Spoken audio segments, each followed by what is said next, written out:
بسم اللہ الرحمن الرحیم. السلام علیکم. کل آپ نے ویڈیو دیکھی اسد کھرل صاحب کی اور بہت زیادہ اس کو پسند کیا جا رہا ہے, لوگ بہت زیادہ کمنٹس کر رہے ہیں. تو میں نے پھر آج اسد کھرل صاحب کو تکلیف اس لیے دی کہ اب ان کا باقاعدہ نام لیا گیا ہے جنگ اور جیو گروپ کی طرف سے. کیوں ان کا نام لیا گیا ہے, یہ ایک بہت اہم پہلو ہے. اور آج انہوں نے پروگرامز میں کچھ ایسی ڈیٹیلز بتائی ہیں ڈاکیومنٹس کے ساتھ کہ جو کچھ اعتزاز احسن جو پاکستان کے ایک نامور وکیل ہیں, اب وہ میر شکیل صاحب کے وکیل بن گئے ہیں, تو انہوں نے جو باتیں کہی ہیں اس سے تو وہ سب باتیں غلط ثابت ہو جاتی ہیں جو اعتزاز احسن صاحب نے کہی ہیں کہ باقاعدہ میاں نواز شریف صاحب کا اس میں کیا کردار تھا. انہوں نے ڈاکیومنٹس مجھے دکھائے ہیں کہ جب نواز شریف صاحب وزیر اعلیٰ تھے تو وہ کس طرح سے انہوں نے غیر قانونی کام کیا, اور اس میں جو لینگویج استعمال ہوئی ہے وہ بھی حیران کن ہے کہ کس طرح ایک شخص کو فائدہ دیا گیا ہے. تو اسد کھرل صاحب سے جان لیتے ہیں. کھرل صاحب, یہ ایک تو بتائیں کہ آپ کا نام لینا اس سے آپ خوفزدہ ہیں, آپ کا نام باقاعدہ چینل پر لے لیا گیا ہے کہ پتہ نہیں آپ کا اس کیس سے کوئی تعلق جوڑا جا رہا ہے, اور آپ کو جس طرح آپ کا نام وہاں پر لیا جا رہا ہے, تو اس بارے میں آپ کیا کہیں گے؟ دیکھیے اسامہ صاحب, ان کا ظاہر بات ہے چینل ہے, ان کے پاس اخبارات ہیں, اور پہلے بھی انہوں نے نام اس طرح لیا تھا اور اس کے اوپر بھی میں ان کے خلاف میں نے کیس کیا تھا, اور 1.5-2 سال تک ان کی پیشیاں وہاں پہ پڑی ہیں.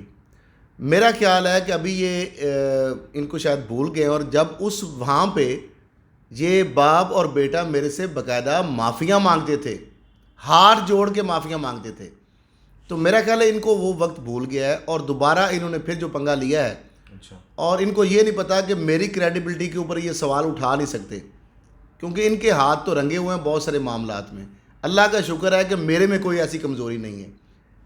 جس طرح کہ یہی وجہ ہے کہ آج اگر ایک طاقتور میڈیا گروپ کا مالک جو ہے, جس کے بارے میں آپ کبھی سوچ بھی نہیں سکتے تھے کتنے مقدمات ہوئے, کتنے کیسز ہوئے, کتنی انکوائریز ہوئیں, لیکن آج تک اس کو پابند سلاسل کیا گیا, وہ پکڑا گیا, اس کے اوپر کسی حکومت نے ہاتھ ڈالا, کسی ادارے نے ہاتھ ڈالا. آج اس وجہ سے ادارے ہمارے انڈیپینڈنٹ, کیونکہ آج وزیر اعظم عمران خان ہیں, جن کی کوئی کمزوری ان کے ہاتھ میں نہیں ہے. نہیں, لیکن شاہ زیب خانزادہ نے اپنے پروگرام میں کہا ہے, آپ کا نام لے کر کہا ہے کہ جی وہ آپ سے کوئی کیس جیتے ہوئے ہیں. دیکھیں کیس انہوں نے کیا جیتنا ہے, وہ بیسیکلی کیس میں نے ان کے اوپر ایک کیا ہے, اور وہ کیس یہ سندھ ہائی کورٹ میں گئے, اس سے یہ ہارے, پھر سپریم کورٹ میں گئے, اس سے ہارے, اور انہوں نے میرے خلاف جھوٹی خبریں لگائی تھی. ابھی وہ ایک اس کا فیصلہ آیا ہے اور اس کے خلاف میرے پاس ایپلیٹ کے فارم بھی موجود ہیں. انہوں نے میرے اوپر کوئی کیس نہیں کیا, نہ کوئی ایسی بات ہے, وہ تو میں نے ان کے اوپر الٹا کیس کیا, انہوں نے جھوٹی خبریں چلائی ہیں. اچھا, آج جو کچھ عدالت والی بات ہے, عدالت کے اندر اسامہ صاحب معاملہ یہ ہوا کہ اعتزاز احسن صاحب جو ہے, انہوں نے کہا کہ یہ جناب کاروباری شخصیت ہے, جو خود وہ کہتے ہیں کہ میں یہ میرا کاروبار ہے اور جو اس کے لیے صحیح ہوگا وہ صحیح ہوگا, اور جو غلط ہوگا وہ میں جو یعنی مجھے فائدہ ہوگا وہ میں کروں گا, اور جس سے مجھے نقصان ہوگا وہ میں نہیں کروں گا کام. تو یعنی صحافت یا مقدس پیشہ اس کی تو انہوں نے تدلیل کر کے رکھ دی ہے. دوسری جانب آج ان کے اخبار کی جو لیڈ سٹوری تھی وہ تھا آزادی صحافت پر حملہ. مجھے تو یہ سمجھ نہیں آ رہی کہ یہ ملک کے اندر کیا جو طلبہ ہیں یا میس قوم کے جو طلبہ ہیں یا اسٹوڈنٹس, ان کو ہم کیا صحافت پڑھا رہے ہیں. یہ ہے صحافت کہ جب آپ کی ذات کا مسئلہ ہے, آپ نے اربوں روپے کی جائیداد, ایک وزیر اعلیٰ جو ہے اس سے آپ نے بینیفٹ لیا, اور جو سمری ابھی آپ بات کر رہے ہیں 2 صفحے کی سمری ہے, جو summary for the chief minister مین کے, وہ نواز شریف صاحب اس وقت چیف منسٹر تھے پنجاب کے, اور وہ چیئرمین ایل ڈی اے بھی تھے. تو ان کو جو سمری پٹ اپ کی گئی ایل ڈی اے کے ڈی جی کی جانب سے, جو جس پہ یہ یعنی آج تک وہ ایک ایول نیکسس موجود ہے, اور آج آپ نے عدالت میں بھی دیکھا کہ نون لیگ کے لوگ جو وہ نعرے مارتے آ گئے جناب, ایسے لگ رہا تھا جیسے کس طرح حمزہ شہباز یا مریم صاحبہ یا نواز شہباز شریف صاحب پیش ہو رہے ہیں. وہی لوگ جو آپ کو حمزہ شہباز, مریم صاحبہ, نواز شریف صاحب یا شہباز شریف صاحب کی پیشی پہ نظر آتے ہیں, اکثر اس میں وہی ارکان تھے اور وہی نعرے تھے کہ ظلم کے یہ ضابطے ہم نہیں مانتے, نیب کے خلاف نعرے بازی. مریم نے تو بیان بھی دیا, اور شکیل الرحمان صاحب کے حق میں انہوں نے کہا تھا او مائی گاڈ. تو معاملہ یہ ہے کہ وہ سمری کے اندر لکھا ہے نواز شریف صاحب نے کہ جناب یہ جو ٹریٹڈ ایز اسپیشل کیس ہے, اس معاملے کو ایز اے اسپیشل معاملہ تصور کیا جائے, اور اس معاملے کو ان فیوچر جو ہے پریسیڈنٹ کے طور پر استعمال نہیں کیا جائے گا. یعنی یہ صرف فیور میر شکیل الرحمان کو ہاں جی, بڑے ملزم کے لیے, بڑے دوسرے جو ہے جو جن کے بارے میں سسلین مافیا اور گاڈ فادر کہا گیا ہے ان کی جانب سے. اور ساتھ آگے لکھتے ہیں جو سمری کے اندر کہ جناب آپ کو یہ سبمٹ کی جا رہی ہے for information and order to the chief for the chief minister اور آگے چیئرمین ایل ڈی اے. تو نواز شریف صاحب نے وہ فیور دی. اچھا اردو میں دیکھنے والے کو سمجھا دیں کہ کیا اس میں تھا کہ جو نہیں یعنی 54 کنال یہ زمین یہ کہا گیا نواز شریف بطور وزیر اعلیٰ یہ سمری میں دستخط کر کے لکھ رہے ہیں کہ یہ صرف اور صرف میر شکیل کے لیے یہ ہو سکتا ہے, 54 کنال کٹی اس زمین کے علاوہ کسی اور کو نہیں مل مثال کے طور پر اس کو کوٹ نہیں کیا جائے گا. کوئی آ جائے جی مجھے بھی 54 کنال اس طرح اکٹھی کر کے زمین دے دیں تو پھر یہ تو ایل ڈی اے والا معاملہ ہوا. چیئرمین بھی کہہ رہے ہیں کہ چیئرمین کے پرائیویٹ اعتزاز صاحب کہہ رہے ہیں جی تو پرائیویٹ پرسن سے خریدی. یہ ہے کہ ایل ڈی اے نے ایک 1981 کے اندر یہ زمین ایکوائر کی جوہر ٹاؤن کے لیے. ایک سکیم بنائی گئی, اس سکیم کے اندر as per law as per rules and regulation جو ہے میکسیمم 15 کنال کے یعنی ایک کنال کے پلاٹ ایک بندے کو مل سکتے. یہ 54 کنال کے لیے رولز اور ریگولیشن کو ریلیکس کیا گیا جو کہ سپریم کورٹ بھی اس کو منع کر چکی ہے. فیصلے آ چکے ہیں کہ آپ کی ثواب دید یہ نہیں ہے کہ آپ کو بادشاہ نہیں ہے.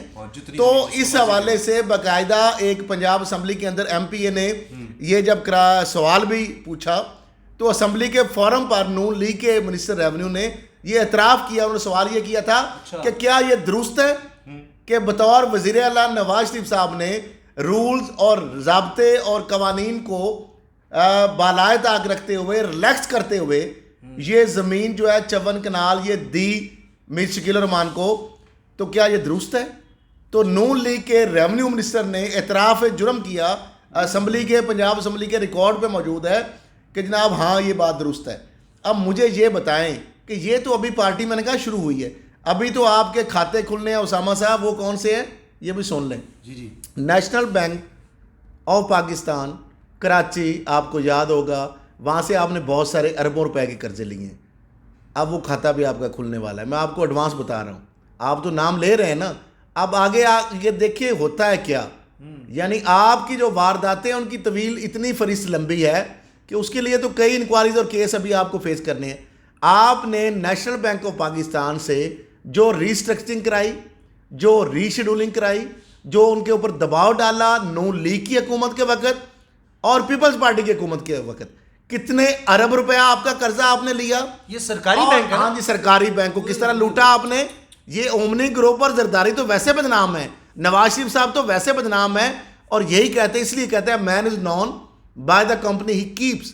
یعنی اس لیے آپ کا نیکسس ہے نواز شریف صاحب کے ساتھ, زرداری اینڈ کمپنی کے ساتھ, کیونکہ آپ بھی وہی وارداتیں کرتے ہیں جو انہوں نے وارداتیں کی ہیں.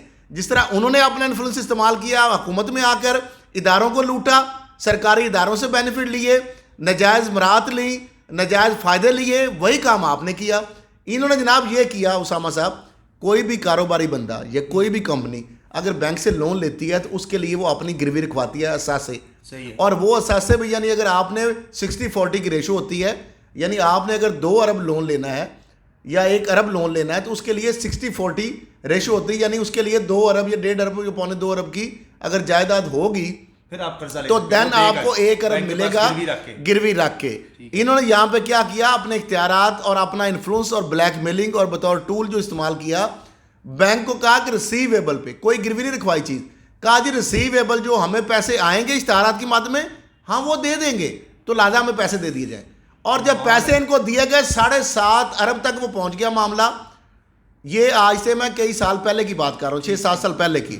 اس کے بعد اقبال اشرف صاحب آئے پریزیڈنٹ نیشنل بینک, وہی اقبال اشرف مشہور زمانہ جنہوں نے شہباز شریف صاحب کو ڈائریکٹر جو مالک اتفاق فاؤنڈری کے تھے ان کا 18 ارب کی بجائے لون 4 ارب میں ایڈجسٹ کر کے ایک لیٹر لکھا ان کو باقاعدہ کہ جناب آپ نے بہت اچھا کام کیا, اس کو لکھ رہے ہیں اپنے ڈیفالٹر کو.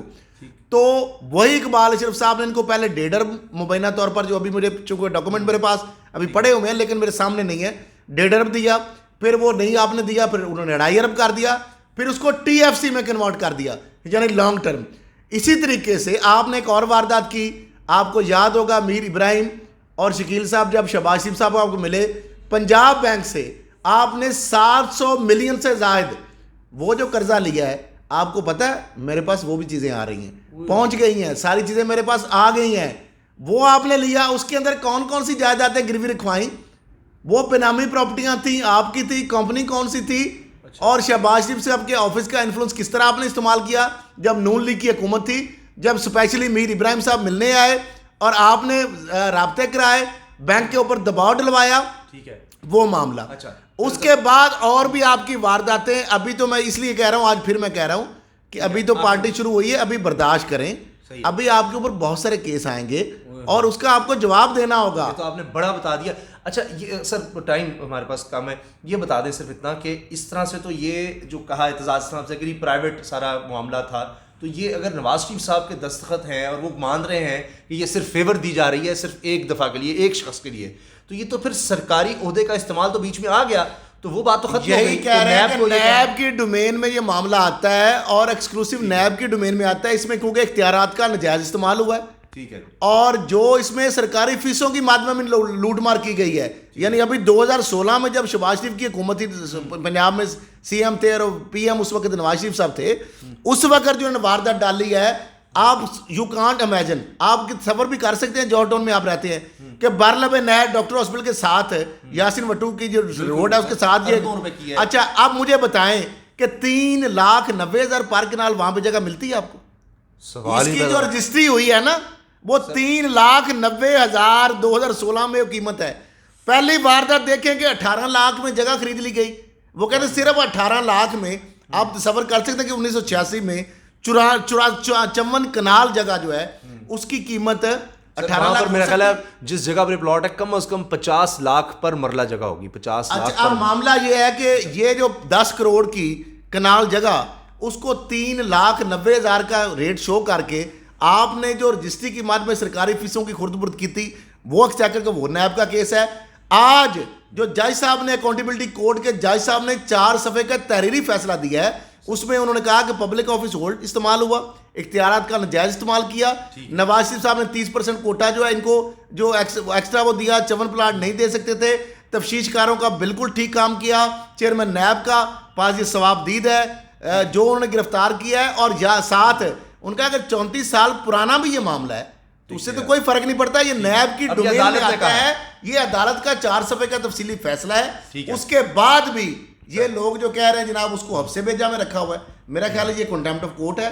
اداروں کی مضبوطی کے لیے شخصیات کو اداروں سے ہمیں اوپر نہیں لے کے جانا چاہیے. یہ میر شکیل الرحمان اور اس کی فیملی نے ایک واردات ڈالی ہے میڈیا کو استعمال کر کے, اور اب میڈیا کے کارکنوں کو استعمال کرنا چاہ رہے ہیں جس طرح ماضی میں کرتے رہے ہیں. جب 98 میں نواز شریف نے ان کو ٹیکسٹ جب دیے تھے نوٹسز, اور انہوں نے قبریں بنا کے آزادی صحافت عملے میں خطرے میں ڈال دی, جب ان کے ساتھ گھی شکر ہوئے, اور وہ کس کی وجہ سے ہوئے, وہ سہیب مرغوب بھی آج زندہ ہے, یہ شکیل الرحمان, وہ ڈاکومنٹ کس نے دیے جو کتاب پاناما میں پیش ہوئی, وہی کتاب جنگ نے مجھ سے سارا مواد لیا. میر شکیل نے آئے کراچی سے, سہیب مرغوب اس کے گواہ ہیں, میں نواز شریف اور شہباز شریف اور یہ میاں شریف کو ملے مرحوم کو, انہوں نے کہا کہ جناب یہ ہمارے پاس سارے ڈاکومنٹس ہیں, اور اگر ہمارے خلاف آپ نے یہ واپس نہ لی کارروائی انتقامی تو ہم یہ سارا چھاپ رہے ہیں. مجھ سے چھاپنے کے لیے لیا فراڈ, وہی کتاب وہی ڈاکومنٹس اس وقت جس میں پارک لین کے فلیٹس اور رجسٹریاں 12 اگست 1998 اور 13 اگست 1998 کو جو میں نے کتاب میں چھاپی, پھر جو پاناما میں بطور ایویڈنس پیش ہوئی, یہ اس وقت انہوں نے سودا کر لیا.